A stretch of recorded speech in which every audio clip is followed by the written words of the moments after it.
Oi, pessoal. Então hoje eu vou falar com vocês sobre infantolatria. O que é esse nome esquisito? É uma coisa que acontece na família quando nasce um filho. Geralmente é o primeiro filho ou os primeiros, né? Mas sempre num casal onde nasce o filho e a partir do nascimento deste filho, o casal coloca a criança em primeiro lugar em tudo.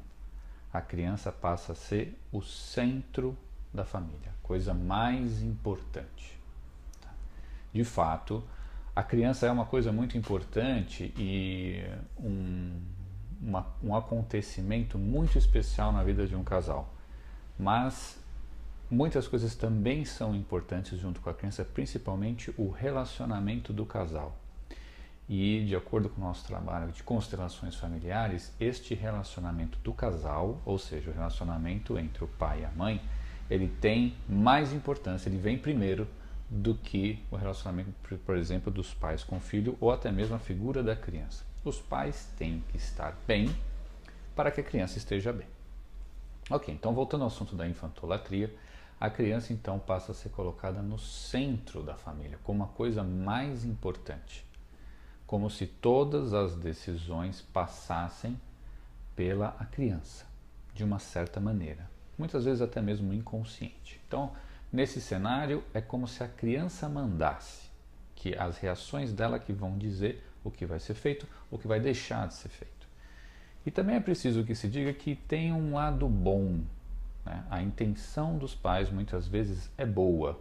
A intenção dos pais passa a ser reconhecer a criança. Às vezes os pais têm muita vontade de valorizar a individualidade, a espontaneidade, aquilo que passa a ser o traço, a assinatura da criança. E isso, precisamos dizer, é muito legal, né? Quando os pais têm essa preocupação de reconhecer muitas vezes os impulsos que a criança tem, os impulsos de autonomia, reconhecer às vezes as coisas boas que a criança fez. Às vezes os pais se conectam de tal maneira que eles conseguem entender qual foi a intenção da criança em fazer uma coisa de repente que deixou ela triste ou que deixou ela frustrada e reforçam essa intenção, não reforçam tanto o resultado. Então, essa atitude, ela tem um lado muito bom e ela vai favorecer a autonomia da criança, vai favorecer também a confiança principalmente nela mesma. Isso envolve uma autoconfiança. Só que tem um lado ruim de você fazer isso, de colocar a criança no centro, porque é como se a dinâmica se invertesse um pouco e passasse a ser da seguinte maneira: tudo o que vai acontecer na família e tudo o que vai ser feito passa pelo crivo, pelo filtro de que será que a criança vai gostar? E o casal passa, às vezes até mesmo sem se dar conta disso, passa a eliminar coisas, acontecimentos, até mesmo coisas que precisam ser feitas, mas que a criança não vai gostar tanto assim. Então esse é o risco. Por quê?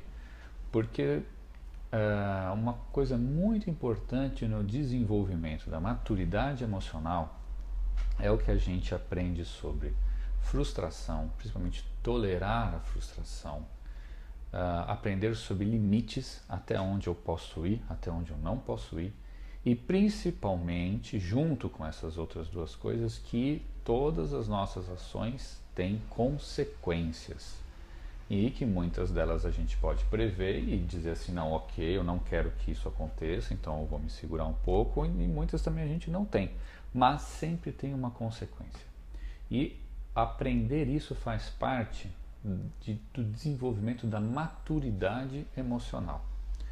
Então, a partir do momento em que os pais instauram um ambiente onde se evita qualquer tipo de coisa que vá contrariar a criança ou deixá-la frustrada, ao mesmo tempo, eles estão privando a criança de uma parte muito importante do seu desenvolvimento emocional, que é lidar com toda essa frustração, aprender sobre limites e consequências. Então, às vezes, começam com uma boa intenção, mas o resultado acaba sendo não muito legal. Em alguns casos, até desastrosos. Tá? Então, é como se houvesse uma inversão de papéis. os pais ali que deveriam servir de anteparo e de uma certa referência trocam de lugar com a criança. Só que um grande problema é que a criança não tem maturidade emocional para estar nesse centro. Ela precisa ser ensinada, ela usa os pais como referência para aprender a estar no mundo. Então, quando há essa inversão, a criança, ao mesmo tempo que se sente muito poderosa, porque é sempre tudo o que ela quer, do jeito que ela quer, né? Muitas delas acabam desenvolvendo essa coisa de dar chilique, né? Elas ficam muito iradas, né? Quando são contrariadas, isso é uma atitude normal da criança. Quando ela se vê frustrada, o impulso dela é sentir raiva. Isso é uma coisa que você encontra em maioria das crianças. E isso em si não é uma coisa doentia, né? Mas o processo de desenvolvimento da maturidade emocional passa por esse estágio em que eu tenho que conter um pouco a minha frustração, principalmente a raiva que eu sinto em relação a coisas que eu não estou conseguindo, para que eu possa de fato consegui-las mais à frente, né? A psicanálise do Freud fala muito disso, é você adiar a gratificação para um momento futuro, para você ter um pouco dessa gratificação. Então, ou seja, a habilidade de tolerar a frustração até certo ponto, ela é necessária para o desenvolvimento emocional, né?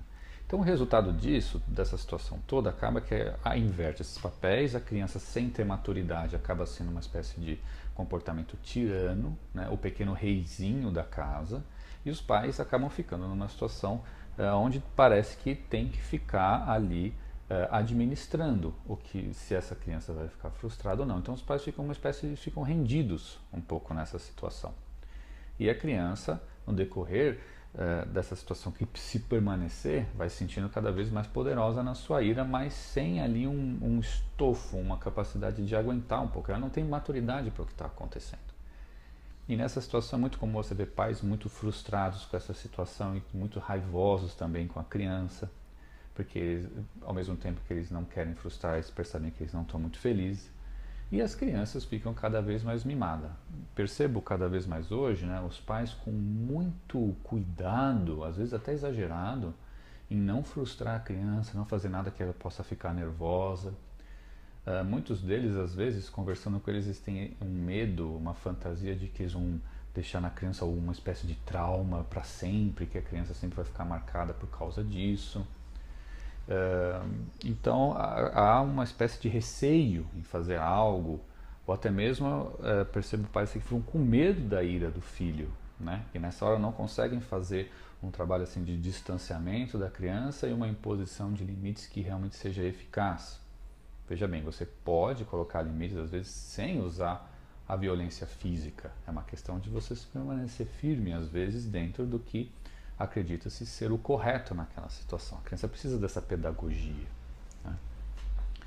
E aí os pais vão ficando cada vez mais nessa situação de irritação e frustrados e a criança vai ficando mimada, tá?